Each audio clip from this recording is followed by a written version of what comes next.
Yeah, I figured she would die for her action, but um, she actually went out at the moment she was being focused, because she was focused so much that she wouldn't last for another second. She went out, she ran into this bush, waited for her cooldowns to come up, and then once her cooldowns were, or her skills were back up, she actually ran back into the fight, did some more damage, and eventually died for it, but did a lot of damage, a lot more than she would have done if she stayed in the first time.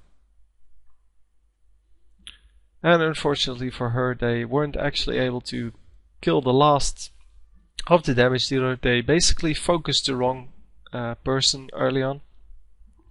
Because if you see this team, you should think, well, LeBlanc and Annie, not the biggest problem in the world. Vayne has to die first, because Annie and LeBlanc are going to do the damage no matter what you do. But then once you kill Vayne, you should go for LeBlanc and Annie.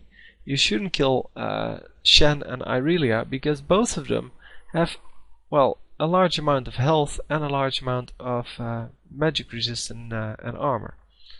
So they're hard to kill. Annie and LeBlanc, on the other hand, are very easy to kill. Either that or they're nowhere near the fight, and that's good too.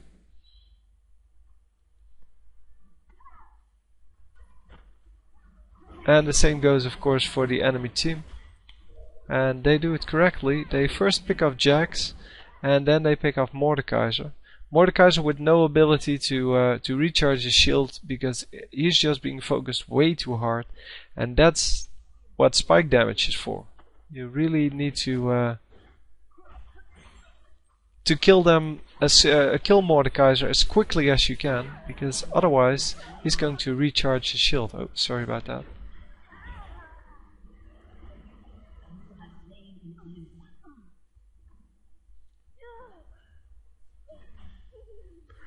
So 4-for-1 trade, and now it's over because, well, it's late game. They already were ahead, but the enemy team could have still come back, in my opinion. But, well, I don't know what they were doing here. That was really stupid, I guess. I'm sure they were doing something, but they should have just, well, gone back. Not through this bush. They knew the enemy was coming. They saw someone go into the jungle here, at least one, and probably more, because they were here somewhere. No, well, they probably did blue, and then went somewhere. I don't know. I should pay closer attention to where they came from, but, well, I didn't. And, well, that's just the way it is. You shouldn't get caught anyway in the enemy jungle.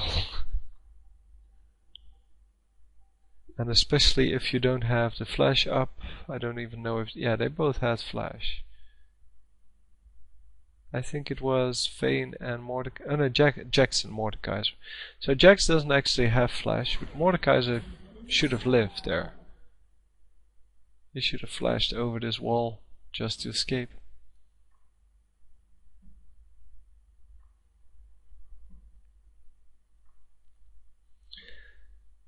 Anyway, back to the items. Actually picking up Mercury's threads here, which is surprising, but very good.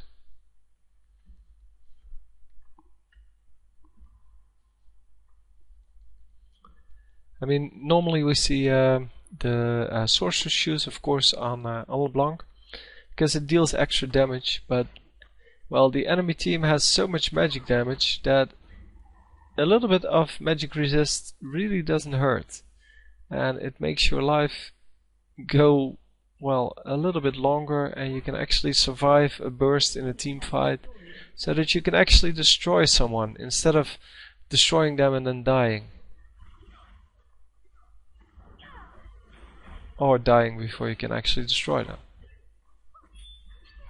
Yeah, it's probably good to get out of there.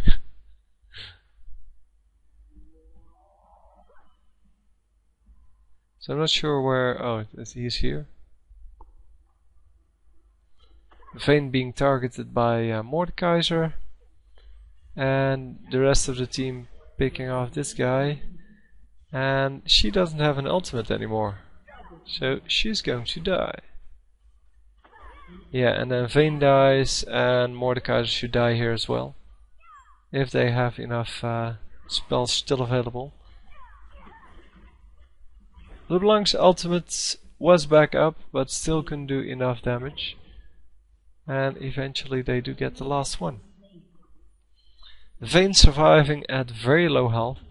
They did kill the Annie right here. But, well, that's a sacrifice they had to make.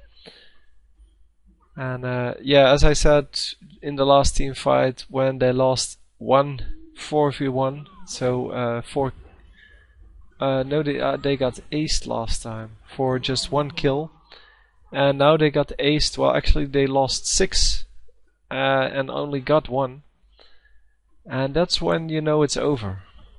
If you cannot win the team fights anymore, you basically know it's over.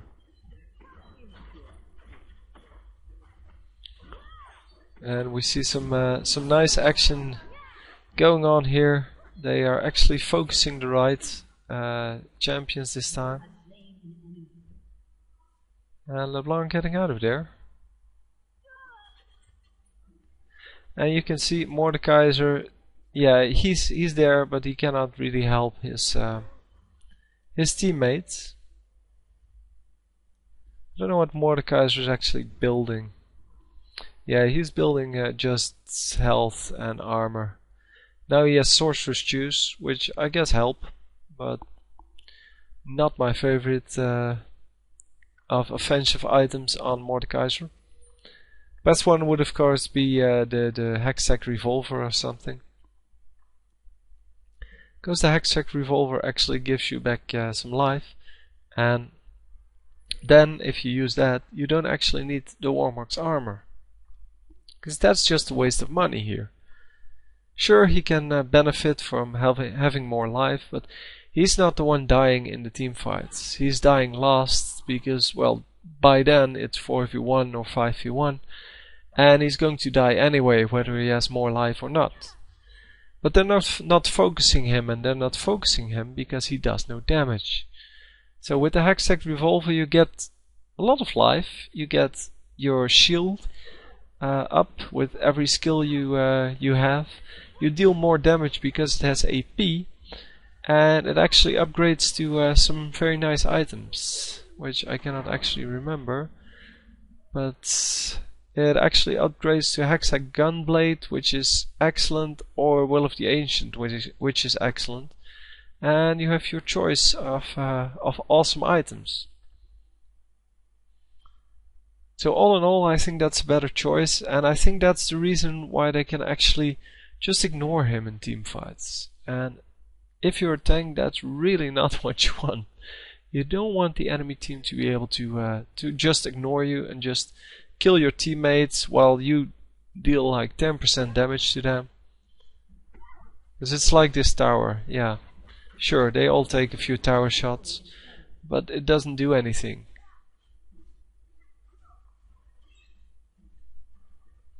That's probably why Mordekaiser isn't picked a lot in the high ELO matches. Because he doesn't have any disrupts. You cannot actually use him to distract the enemy team. Rammus, on the other hand, has a taunt, which you can, yeah, exactly the same thing happening. Only this time it's 3 for 0 instead of 4 for 1. But yeah, Rammus can actually taunt the enemy to attack him, and the same goes for Shen. So that's what makes them so much better and so much more, yeah, OP, as most people call it. But yeah, I guess that's all. So nothing really went awesome for this team. It's just that the overall, so it wasn't that the enemy team was being stupid or anything. It was just that their overall team composition was a little bit better because they had Shen instead of Mordekaiser. And well, Mordekaiser had the problem of not dealing enough damage, not being disruptive to the team. to the enemy team, I should say. And yeah, by not being disruptive or not doing any damage, he could just be ignored until there was nobody else around, and then they would kill him. So that's why he has a good score, or a decent score compared to some of his teammates, but still it's not good enough. He really needs to, or as a tank I would say, you really need a little bit more of the focus on you instead of on your teammates, and Mordekaiser has no way to force that. So the only way to do that is to actually build some AP items, and that's why we see AP items on most of the Mordekaisers in the high elo games. Because if he's picked, and he's never picked for tournaments, so don't get me wrong, he's still bad in the high elo. But if he gets picked in the ranked games that you see Hotshot play, he's being built as a tank with capabilities to actually do damage. So he has some nice AP items with Spell Vamp, as well as some nice tank items which increase his health and his armor and his magic resist. So all in all, I think it was a pretty nice game.